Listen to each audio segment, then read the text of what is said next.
Ladies and gentlemen, good afternoon or good morning, wherever you are in the world. And on behalf of the Northwest University, welcome to this webinar where we deal today with the issue of talent management. And we are very fortunate to welcome you on behalf of the research entity GIFT, situated at our Maikeng campus of the Northwest University. We have two guests here today, but we have one prominent one, and he'll lead us in our discussions on talent management. The topic of the day is micro and macro dimensions of talent management, and we are very fortunate to have Professor Vaiman. He is a professor and associate dean at the School of Management at the California Lutheran University. Professor, we are very fortunate to have you here, and we look forward to what you have to present.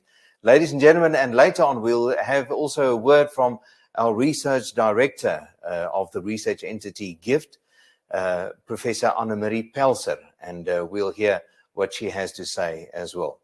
So let us start. And Professor Vaiman, we are in your hands. Thank you. All right. Thank you very much. And thank you for having me. Thank you for inviting me. I'm really honored to be here.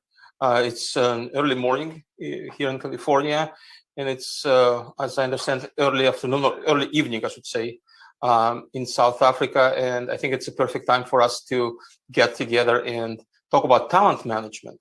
So, ladies and gentlemen, first of all, let me set your expectations for this presentation. This is not going to be a typical paper presentation. In this presentation, I would like to tell you about my main research interests that revolve around the issues of talent management on different levels of analysis. Please also know that my slides are quite explicit so that you could look at them later, read, and understand what I was talking about. Very often, I get a copy of someone's slides with 1-2 short bullet points, and I cannot remember what presenter was referring to, especially if it was a while back. So again, for this presentation purposes, I have written out my slides for your convenience. What you will hear here is the result of several years of conceptual and empirical work, where I was lucky to be among those scholars who truly pioneered the concept of talent management and developed it into a separate and a very exciting field. So hopefully, you will find it also exciting. If this is something new for you, then welcome to this field. And if this is something that you've been working on for some time, perhaps some of my thoughts would be useful in your future work. So briefly about today's agenda, we'll talk about talent, define talent. We'll talk about organizational, or sometimes we refer to it as micro talent management. We'll talk about global talent management, as well as macro talent management. Then we'll talk briefly about integration, and then I'll be happy to answer questions if there are any. Let's start with the definition. In the literature, you obviously can find a lot of different definitions. And when we started about 15 years ago, there was no agreement on what talent really means. Because if you look at psychology literature, you find one definition. If you look at fine arts literature, you'll find completely different. But, you know, we were able to find and perhaps decipher this multiple code or multiple sets of codes, and to come up with the following definition that probably encompasses all of those definitions that I've mentioned before, or from those literatures that I've mentioned before. So talent refers to systematically developed innate abilities of individuals that are deployed in activities they like, they find important, and in which they want to invest energy. So let it absorb a little bit. I want to attract your attention, though, to two words here, or actually three words.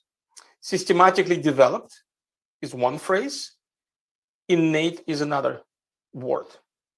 Okay, systematically developed and innate. What does it really mean? It means that you should be should be born with some spark. But if you don't develop it, if you don't develop that skill, that unique ability that you have, that you were born with, for example, you will never be a talent. Let me give you an example. Imagine if I was born with, ability to play piano.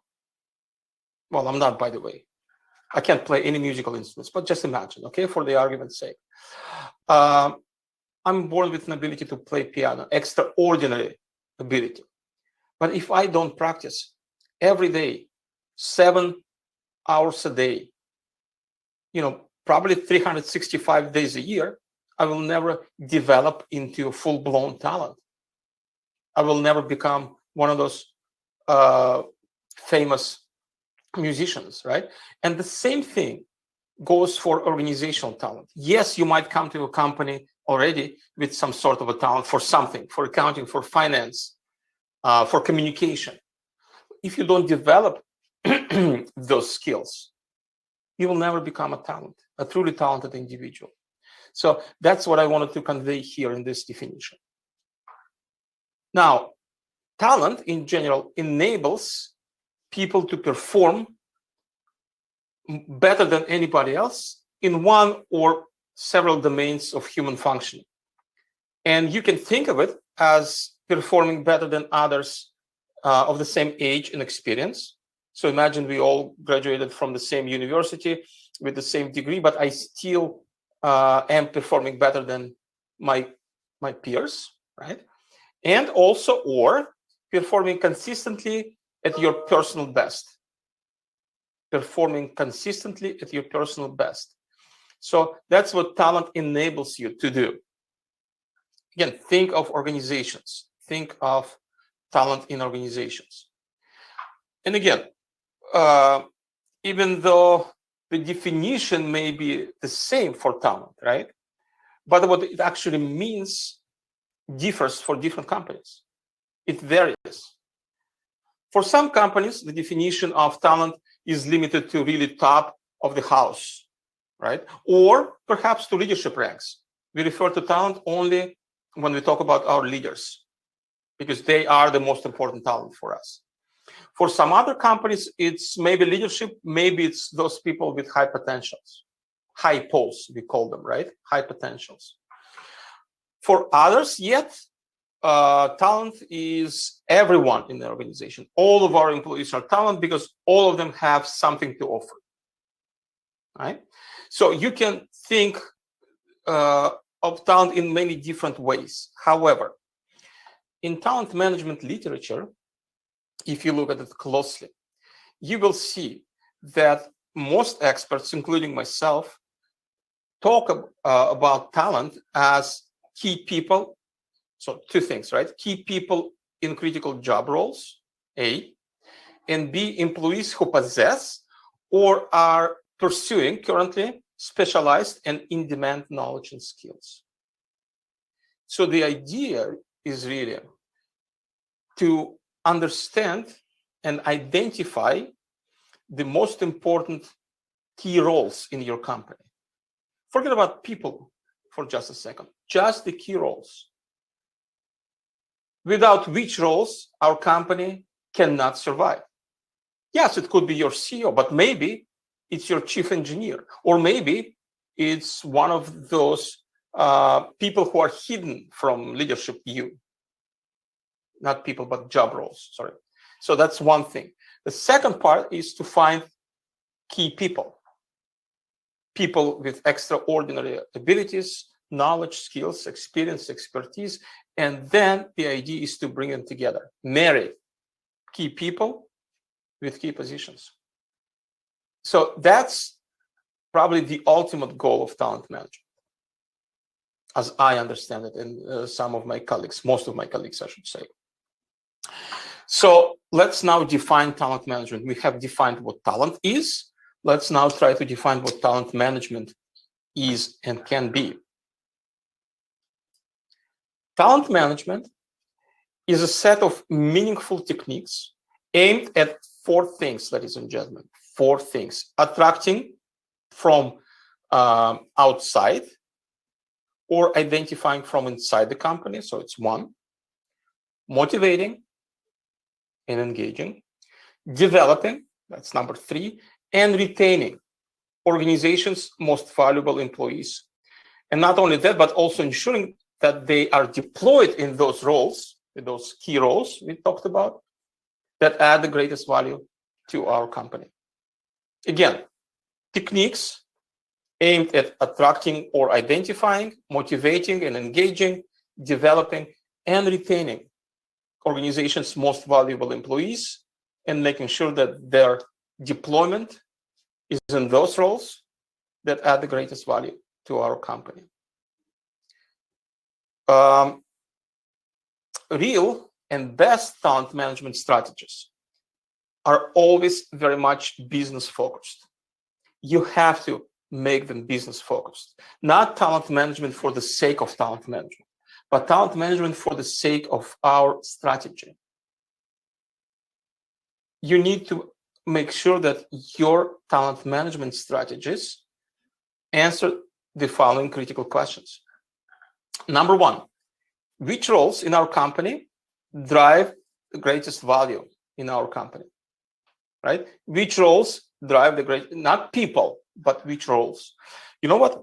I work a lot with organizations, large and small, and most of them have difficulties identifying those greatest roles because they always, if I ask them, what are your greatest roles? They say, well, gym is, I said, no, forget about gym. Imagine that there is no gym. I understand that gym is, I mean, one of the best people and best specialists out there, sure. What are the roles without which you will not be able to function well? That's, a difficult question. So that's a first question you need to be able to answer as a company. Number 2, are we allocating our limited resources for highest impact? Obviously, no organization, even if you're Amazon or Google, no company has unlimited resources. So you need to make sure that you use your limited resources to the highest impact. What does it mean? We'll talk about it in a second. And last question, how can we stay ahead of our competition while at the same time still reducing headcount if necessary? So you need to make sure that your talent management strategy is able to address those questions. So there have been many debates in the previous decade about what should be included in the concept of talent management. In general, here's what all experts agreed upon. Talent management activities usually revolve the following notions: attracting talent, as I said before, developing, managing talent flows, right, across regions and countries, and ensuring retention.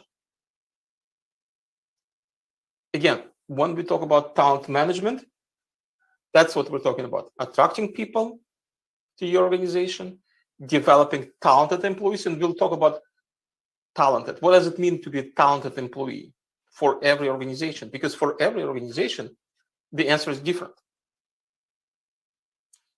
How to manage talent flows, how to make sure that we deploy the right people in the right time, in the right place, especially if and when we operate internationally, or at least in more than one country. And also, last, but as they say, not least, ensuring retention of those talented employees. I'll tell you, even before we move on to that retention is probably the most important thing. And, well, I shouldn't probably say the most important, the most difficult thing to accomplish. Another interesting debate, ladies and gentlemen, revolves around the exclusive-inclusive divide. Let me explain what I mean by that. Exclusive talent management is when your talent management efforts are aimed only at key employees in key positions, those who we designate as top talent, only exclusively to them. That's why it's called exclusive. That approach really differentiates talent management from human resource management, because human resource management applies to all employees, right? Human resource department works for all employees in an organization, while talent management is usually dedicated to those, again, key people in key positions, top talent. That's number one. Number two, exclusive talent management supports workforce differentiation in disproportionate investment into those who add the greatest value. Not to everyone, right? Because again, we have limited resources, but only invest in those who can give us a better and bigger output. And the third characteristic is that exclusive talent management dedicates resources to the most valuable people and ensures competitive advantage of a company. Think about your, resource-based view. If your resources, talent, of course, human resources are resources, right? Probably the most important ones that you have in your company. If you disproportionately invest in that resource, in the best of the best, your company will gain and sustain, perhaps, maybe in a short period of time, maybe in a long period of time, that coveted competitive advantage. So that's exclusive. Inclusive talent management aimed at all employees in the company. And you probably hear this a lot from different organizations that, no, we don't distinguish between people. All of our employees are our talent. We look at all of them because all of them contribute something. All of them have something to offer. All of them have something to really present. And therefore, all of them can be considered as talent. So that's the idea. Everyone has a potential to create added value. Plus, of course, don't forget that when we apply the inclusive lens, we increase diversity and heterogeneity of our talent pools. And of course, when we use the inclusive talent management concept, we need to have a different understanding of the word talent. What does talent mean if it applies to everyone? Right? That's a consideration. Got to tell you that there are many considerations when we talk about that divide, or when the debate was revolving around that debate. I would say about even 3 to 4 years ago. Some considerations were revolving around the issues of equality, right? Ethics. No one should be left behind. Nobody should be left behind of developmental opportunities or promotional opportunities. However, the most commonly used approach around the world, ladies and gentlemen, is the exclusive approach. Why? Well, because I already mentioned that. Scarcity of resources to embrace all employees in an organization. Recently, there's been a push, however, because of the diversity, equity, and inclusion initiatives that are encompassing more and more organizations around the world right now. There's been a push for more inclusive approach. However, here's what I say. Don't look at exclusive inclusive debate or exclusive inclusive talent management as a divide. It doesn't have to be A or B. It doesn't have to be either exclusive or inclusive. And don't look at it as a divide. Look at it as a continuum. On the right hand or the left hand side, you have, let's say, exclusive. On the other hand, on the right hand side, you have inclusive. But you can be anywhere in between, right? Try to avoid, if you can, and if it makes sense. Not only if you can, but if it makes sense. It may make sense only if it makes sense to your organization from the point of view of its strategy. If your strategic intent calls for exclusive, then you should go for exclusive talent management. If it calls for more inclusive, then you should oblige. It all depends on the strategy. We'll Talk about it in a second. But let's talk about for a moment about exclusive extreme and inclusive extreme, because everything else can be in between. So exclusive extreme is when you disproportionately invest into only top people. We call it a buy approach. When we go out there, on the external market, labor market, and buy those who we think can add extraordinary value to our organization, right? Inclusive extreme, on the other hand, is when we allocate our resources equally to all performers, even to low performers, right? And we develop our people. We don't buy them, right, from the outside market. We develop them. We grow them. And focus here not on attraction and acquisition as in the exclusive approach, but more on development and retention. And that's exactly what I said before. It doesn't have to be exclusive extreme or inclusive extreme. It doesn't have to be A or B. You can be somewhere in between, as long as it makes sense. So some companies right now, ladies and gentlemen, are moving someplace in between. We call it a hybrid approach to talent management. You can focus both on attraction and development and retention at the same time. You can use inclusive talent management practices to create exclusive talent management programs. Open the doors as wide as possible for everybody to apply to developmental programs, to apply to management positions. Make sure that everybody is aware, everybody who wants to apply can.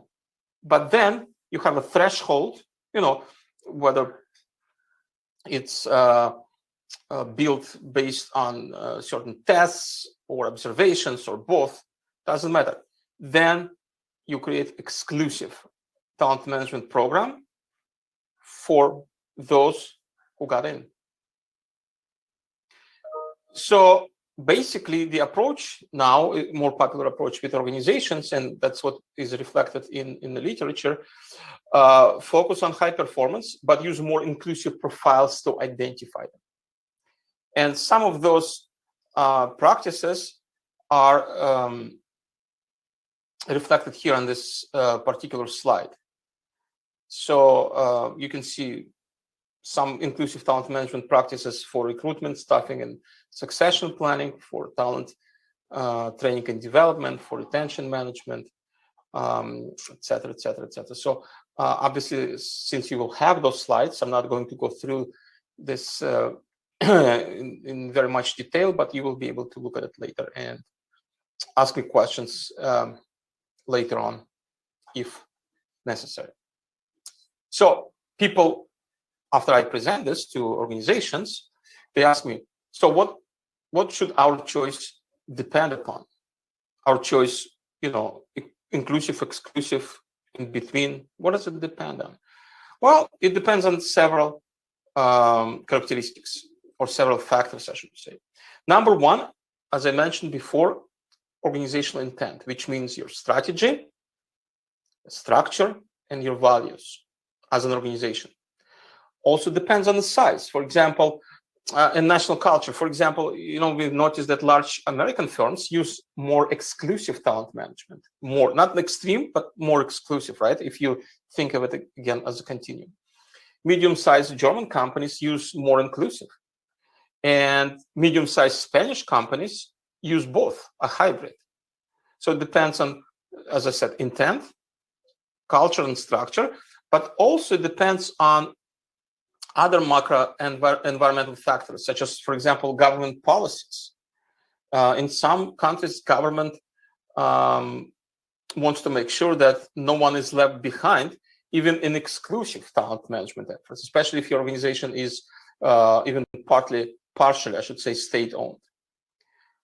Also depends on how deep your pockets are. Can you really afford and allow a few different talent management systems within your company? And some large organizations do that. They have one more inclusive talent pool, right? Maybe for junior employees, And for more senior employees, more exclusive talent pool. And they run two in parallel, two developmental programs, two sets of promotion criteria, et cetera, et cetera, et cetera. So again, it depends on your strategy.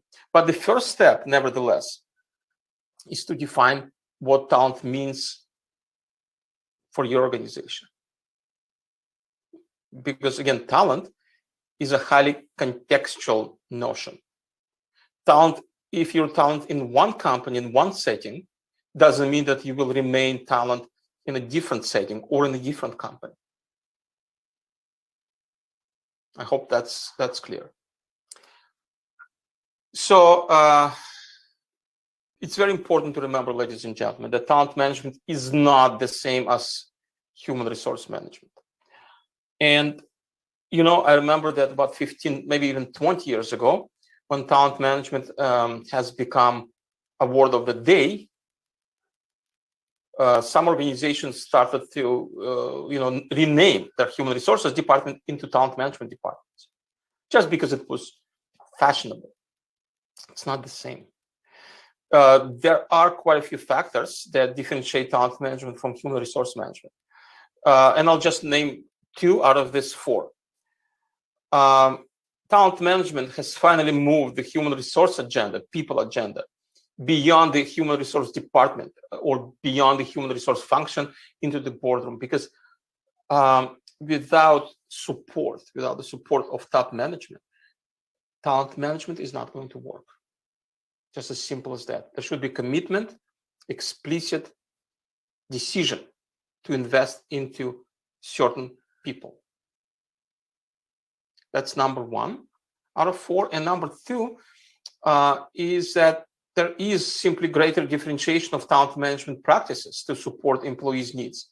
And again, talent management has a narrower focus than HR because it's targeted only at employees with high level of human capital, those extraordinary, talented individuals, as opposed to everybody. So basically, for most companies, identifying, attracting, and retaining talented, high-value individuals in key roles and key positions has increased in importance in recent years. And this is, the statement is supported by the recent PwC, formerly known as PricewaterhouseCoopers, Global CEO Survey, which reports that talent management remains number 1 priority for 78% of companies worldwide. Again, number 1 priority for 78% of companies worldwide. You cannot probably see it very well, but talent management can be found in the upper right corner here. Talent management as something that has a high future importance, but rather low current capability among organizations, right? So it's number 1 priority. Number 2 priority, by the way, if you cannot see it, it's improving leadership development, which is very much related to talent management anyway. So have I convinced you yet that talent management is important? 1 second.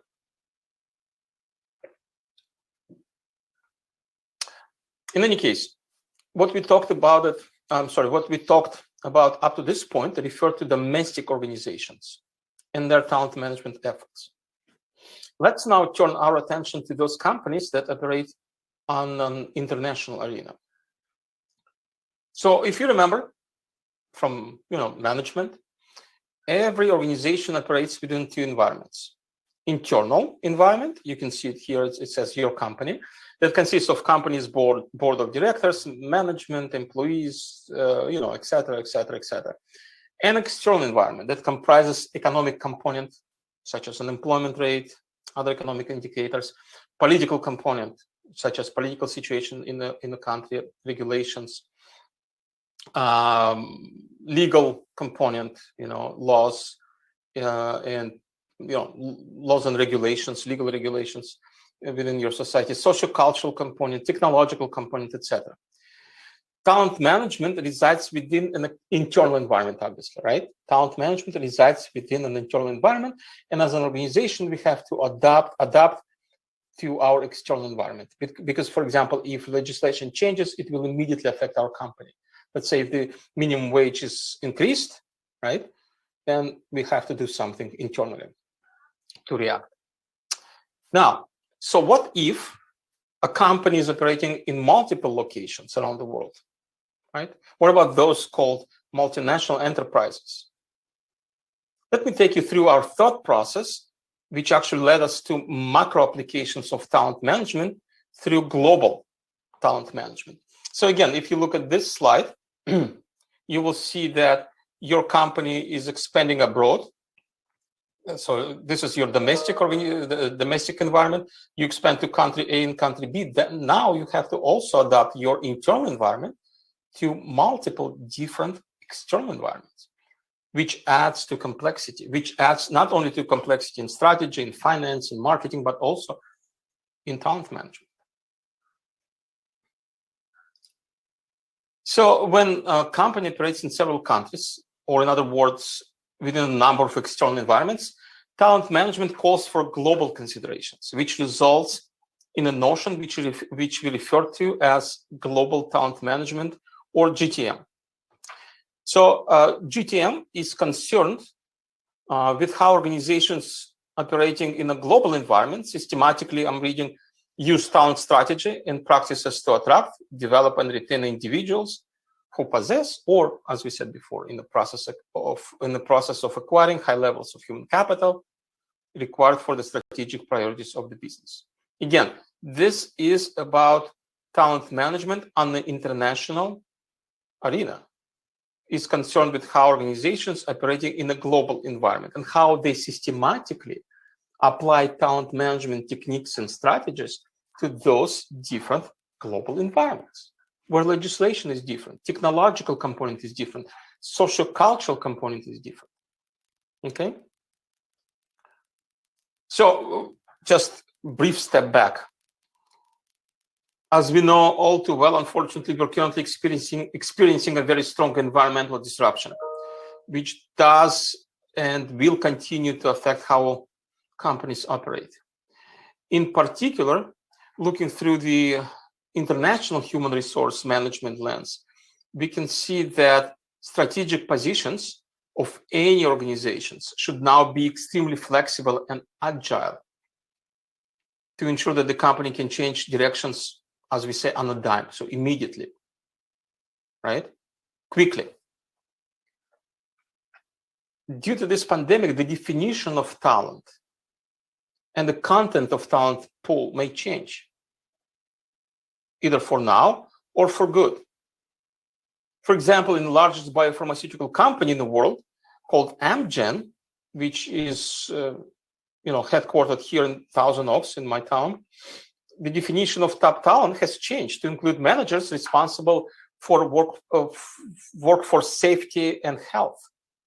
So someone who they have overlooked before, who was not that important before, but now this position, manager or director of workplace health and safety, has become one of those pivotal job roles. And now when creating or modifying a talent pool, companies need to make sure that they include such competencies as tolerance for ambiguity, resilience, curiosity, and systems vision, which was not as important before to some organizations. Okay, we need to kind of make this very clear. So in general, global talent management is a topic of significant importance to companies, and it continues to be central focus of management, to which a significant proportion of companies' resources are dedicated, and time also, because time is also an important resource, and to which differentiated HR strategies, those talent management strategies, are applied. So at its core, we need to understand GTM is aimed at systematically identifying and developing a pool of high-performing, high-potential employees for critical roles in an organization throughout the world, throughout the countries of operation. Same thing as domestically, but in multiple locations, which adds complexity because of differences in the external environment. Well, the picture of global talent management, and I've written quite a lot on global talent management, seemed to be complete at the first sight, right? However, when we started to look deeper, we realized that to be effective, global talent management must not overlook the macro level and external influences with which the organizations has to really deal with on a regular basis. Context, think about it, context is inherently relevant to global talent management and influences how organizations, it says here, access and deploy human capital through development and retention of talented employees in the talent pool. Context is important. The external environment is important, right? Before, we were concentrating just on internal environment in different locations. But then we started thinking, hey, you know what? The context of each of those countries is also important, but we take it as a given. We move to country A, our company, right? Not move, but expand to country A or country B. We just have to deal with those things in the external environment. But why don't we look deeper and see if maybe we can affect them? Maybe we can take them to our advantage or use them to our advantage, or, you know, downsize the threats that are, you know, provided by that external environment. So we started to look at the range of external factors. And we've noticed that, of course, the range of external factors or external to the organization exists that influence the extent to which global talent management practices can be, you know, achieved, and in turn that can achieve expected results for an organization. So think about it. I'll give you an example. The global supply of talent and migration of skilled employees are influenced by multiple factors, such as national education and immigration policies, which exist outside of the firm's internal talent system. Again, we're looking at outside, at anything that is outside of our firm's realm, so to speak, right? And outside of our company's internal talent system.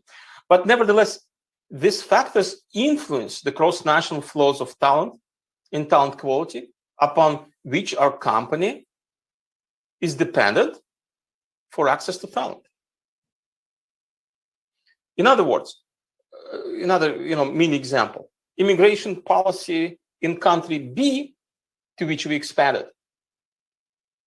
will affect how well we'll be able to attract and retain talent in that country. Because if there's not enough local talent, we would have to bring somebody either from the headquarters country or from the third country. But if their immigration policies are prohibitive, that will affect how our company manages its talent, right? So we started working on it, and we have realized that such factors are examples of what we have referred to later on as macro talent management, MTM. So talent remains not only a critical component, we have realized, of the long-term competitiveness of businesses, but also of countries, right? Imagine that you're just a domestic company in your organization, in your country, and you would like to attract talent. But there are so many barriers that your government, the policies of your country in singular, of your country, build, that you cannot really build your talent pool in such a way that would benefit your company. And we need to understand that it's not only organizations that compete for talent, but also the governments of countries and regions within which those companies operate on a global scale.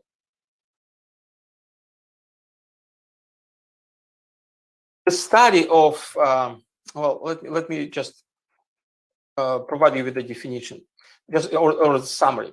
To summarize, factors such as demographics, the economic, educational, social, and political conditions of countries and the policies, programs, and activities that are systematically developed by governmental and non-governmental organizations expressly for the purpose of enhancing the quality and quantity of talent within and across countries and regions to facilitate productivity, innovation, and competitiveness of their domestic and multinational enterprises for the benefit of their citizens, organizations, and societies for long-term advantage. That's a long definition of macro talent management. A study of macro talent management is increasingly relevant to global talent management because the activity of global talent management is existing and occurring within the wider context of macro talent management system.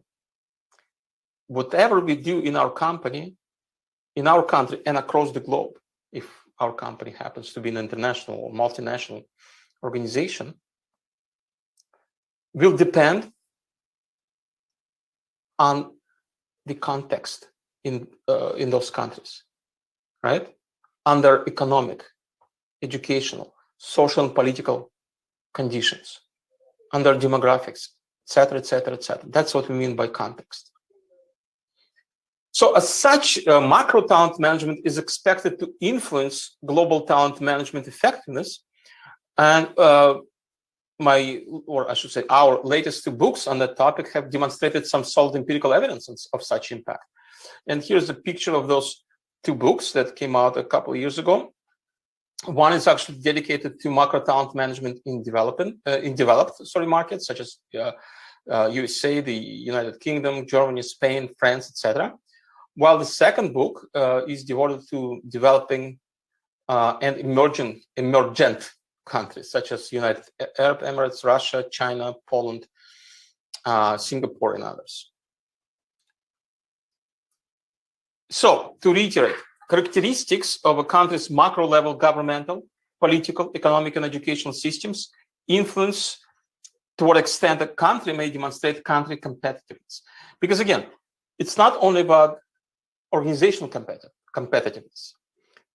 Because, organizational competitiveness multiplied by the number of organizations in the country and plus the societal impact, will at the end show us how competitive and attractive this nation is. Selected components of country-level competitiveness, such as labor market efficiency and education, in turn directly influence companies' global management of talent. So it's just as a continuous loop. Macro talent management has the potential to directly or indirectly empower or disrupt the ability of organizations to attract and retain talented employees and human capital they need to achieve competitive business objectives. But the problem here is that, and that's a big problem, that most organizations today are simply overlooking the influence of respective macro talent management systems in different countries. And this is something that we have presented against. And this is something that we are trying to not only reflect in the literature, but also in our conversations with business leaders. Don't overlook your context. Don't overlook your macro environment. And don't just give in and see what happens, but also try to influence it a little bit. On this slide, you see an originally developed framework of macro talent management that consists of three sets of factors. Macro environmental factors such as governmental policies, non-governmental organizations, demographics, diaspora, national culture, global labor markets, etc. Then the second column is functions and processes of macro talent management that includes core functions and core processes you can see there. And first and second level outcomes of macro talent management in the third column. And let's look at them one at a time to see some examples. Oh, I'm already at 45 minutes. I'll take another maybe 5 to 10 minutes of your time, probably 10, if you don't mind. So let's talk about macro talent management context and environment. It's defined as, so that's just the first column, right? It's defined as integrated human development agenda that comprises government policies and different non-governmental activities to attract, mobilize, develop, and retain talent nationally for innovation and competitiveness, right? When we say attract talent nationally, obviously they're attracted to organizations and they're attracted to societies. And that's what we mean by attractiveness of a country. Global mobility, it also includes that, comprises cross-border talent flows, as an example, brain circulation, country's national culture. Those are all components of MTM context and environment. And let me give you an example how it can be used. Let's take Singapore. Singapore, ladies and gentlemen, represents an exemplary case of how government and NGOs can define and coordinate a coherent and complementary policy or set of policies, I should say, in order to develop and implement an integrated, and they call it as such, integrated human development agenda aimed at maintaining and increasing the country's global competitiveness, attractiveness, and innovation. And as we know, Singapore is an island nation with almost no natural resources. And that's why they have placed significant emphasis, the biggest emphasis, on development of its human capital, because they have no other resources, right? So human capital is important to them. What was the strategy?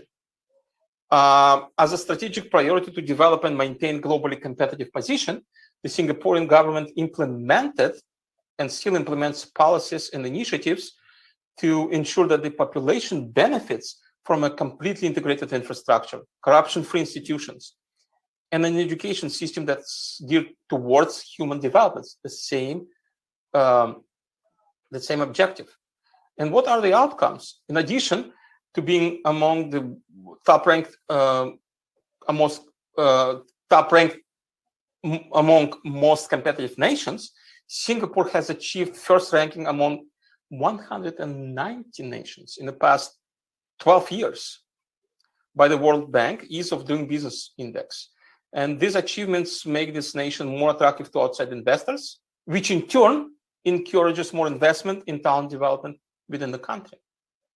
So that's how the country is using its context to its advantage. So let's discuss the second column now. Second column refers to macro talent management core processes and functions. That includes talent planning, acquisition, development, and retention, as well as different processes such as knowledge spillovers, institutional support, learning environment, education, leadership, and others.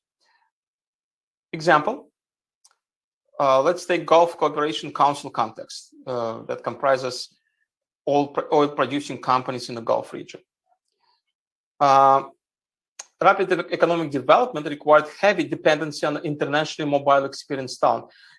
Interestingly enough, up to 73% of the working population in 2013 in those countries were international talent, right? Expatriates, which resulted in a long-term unemployment among the local population because nobody paid attention to filling skill gaps or educating local population to make sure that their skill set matches that of expatriates. So what did the governments of those countries decide to do? Well, they asked corporations to work with the government to implement a localization strategy, which required them to replace a large proportion of foreign staff with local staff over time. The entire effort was supported by mandatory monitoring and significant governmental investment in local education. And mechanisms to identify and develop local talent are still developing. We can look at the National Saudi Bank in Saudi Arabia or Abu Dhabi National Energy Company in the United Arab Emirates and have a look at the wonderful job that they do in localizing their workforce. So what are the outcomes of this? Over time, local talent is being educated, developed, identified, and this leads to reduction on the overall dependence on expatriate talent. However, of course, more effort is required. The job is not done. It's required to customize talent management to the specific nature of the region, etc. the last column is about talent management outcomes. The first level outcomes, those that directly emerge from influence of macro talent management, are such things as educational attainment, employment, jobs, mobility, and utilization of talent diaspora. Second level outcomes include relative ranking of a country attractiveness for business and talent, country productivity, country's innovation, economic development, country competitiveness. I highly recommend to take a look at Global Talent Competitiveness Index that is produced every year by INSEAD and in cooperation with ADECO. Every year they produce Global Talent Competitiveness Index for most countries of the world, and that's where you can find a lot of this information. So look, top 10 countries, another example, right? Top 10 countries that are called ready for technology are right now Switzerland, Singapore, the UK, Denmark, the Netherlands, Ireland, Canada, New Zealand, and United Arab Emirates. These countries, and more specifically the cities and regions within them, are strategically investing specifically in infrastructure and environment supported by local processes such as education, which create a brand of attractions for specific talent, right? Such as, for example, talent ready for technology career. So the government is helping organizations to create infrastructure that would attract more educated people in the technology sector. So what are the outcomes, ladies and gentlemen? 2019 Global Talent Competitiveness Index has ranked those 9 countries that I just mentioned as highest in overall readiness of the population for performance and technology-enabled work in business futures, which is a measure of their competitiveness and attractiveness. So those people, right, and organizations that are requiring technology-ready talent, they better look at these top 10 countries, at those top 10 countries, or 9 countries, because population there in infrastructure are ready to receive and embrace these organizations. So this is one of the outcomes of the macro talent management framework, which are advantageous to a country or a city. And ladies and gentlemen, the last slide, the latest work that has been published in Business Research Quarterly last year was attempting to integrate talent management concepts in order to demonstrate to both scholars and practitioners that talent management, excuse me, is not a simple 2-dimensional model. It is a rather complex, multi-level system that requires attention. It is not only about human resource management. It's a truly multidisciplinary study that encompasses political economy, political science, economic geography, labor economics, just to name a few. Our next step as researchers is to explore management agency. In other words, if organizations can somehow be proactive and agile, adapting early to upcoming environmental changes, environmental shocks, etc. And I think that we'll have a lot of rich material after this pandemic is finally over. So I would like to thank you for your attention. And now I am ready for your questions. Thanks. Thank you. Thank you, Professor. What a fascinating presentation. It's an honor for us to have you here in this webinar. I'm going to come to you in a short while with 2 questions. One, I think you've answered relatively well in your Singapore example. A question that states, how do you develop or retain talent for your employees if there are no positions available? And then another one, a question that states, is there a well-researched metric to measure the talent management life cycle? But I'll come to you in a moment with those 2 questions. I'd like to pose a question to Professor Pelser. Professor, we are sitting in South Africa facing a 3rd wave.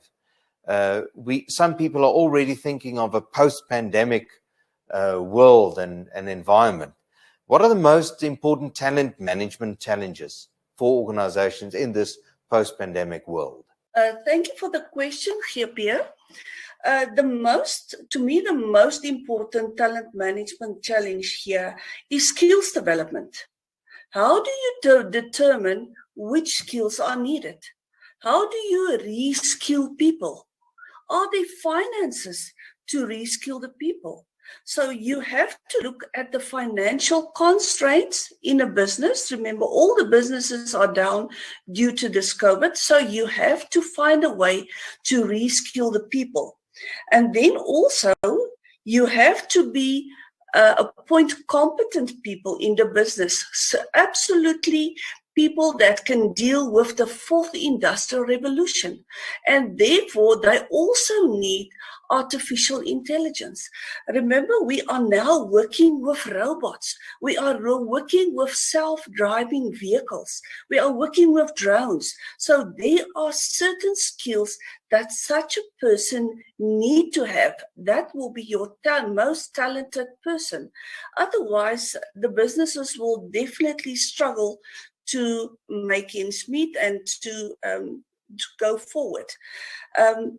Recently, some of the robots were even appointed in hospitals to assist with handling the patients. And some of these robots here in South Africa, they were also used for serving people in restaurants. So yes, we have to look at new avenues on how to create more talented people, or how to employ more talented people. And then we have to look at talent development. Remember, the businesses do not have a lot of money to spend on this. And because of the COVID, they canceled all the training events. And because of the canceling of that, training could not occur because there was no financial means for the training of this skilled people, or the development of the talented people. Then we have to make sure that we have a proper talent strategy. We have to have the right talent, in other words, the right roles and the right people in the right time. Otherwise, like I say, a business will not be effective.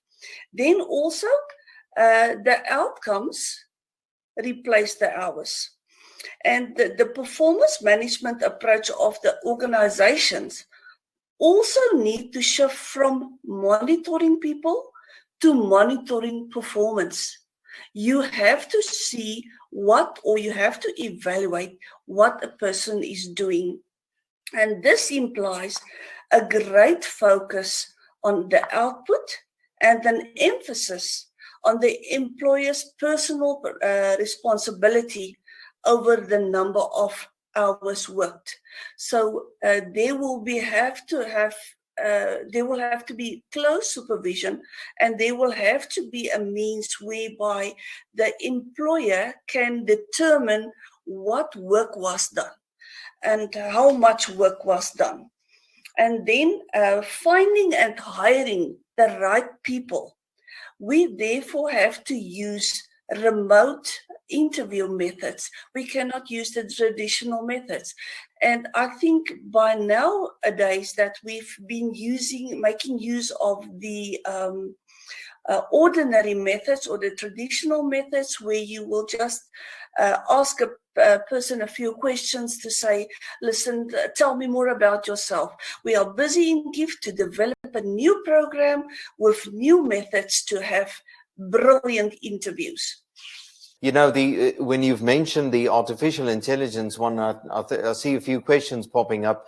It's most certainly a very valuable field, and I think, you know, it's a new world, so we must need new ideas, and it's wonderful to hear that GIFT will explore those new ideas as well. All right, Professor, I'd like to get back to Prof. Vaiman just to end off our session. The two questions posed to you: how do you retain talent for your employees if there are no positions available? And then also, if you are aware of a well-researched metric to measure the talent management life cycle. Prof. Vaiman? So I'll start with the second one. Also looking at the time, trying to be more efficient. Now, I still recommend the 9-box developed by BCG, Boston Consulting Group, because it really shows you very well how you move your talent within within this box, from high potentials to perhaps this gifted star. And that has proven to be a rather effective tool to measure that life cycle. So I recommend that. And the first question, if no positions are available, of course, because everything is occupied, and we have flatter structures nowadays, I would say the only way to retain your people is to provide them with developmental opportunities, perhaps education, pay for their MBA, or do something for them, develop them, help them to get to that proverbial portable career. You know what? Don't be afraid that if you provide them with all this development and education, they will leave you. Because if they want to leave you, they will leave you anyway. But there's an opportunity for them also, or for you to show them that you care, and therefore they may stay with you in the long run. And again, think about that. Some people say, hey, you know what, why do we spend so much money on development? People will leave. The good answer to them would be, imagine if we don't develop these people and they stay. That would be much worse outcome. Thank you, Professor Vlad. I really appreciate it. And also Professor Annemarie Pelser, the Director of the GIFT research entity here at the Northwest University.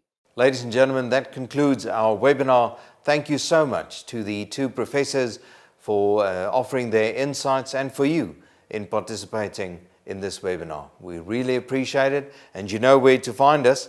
Our website is www.nwu-pukke.ac.za.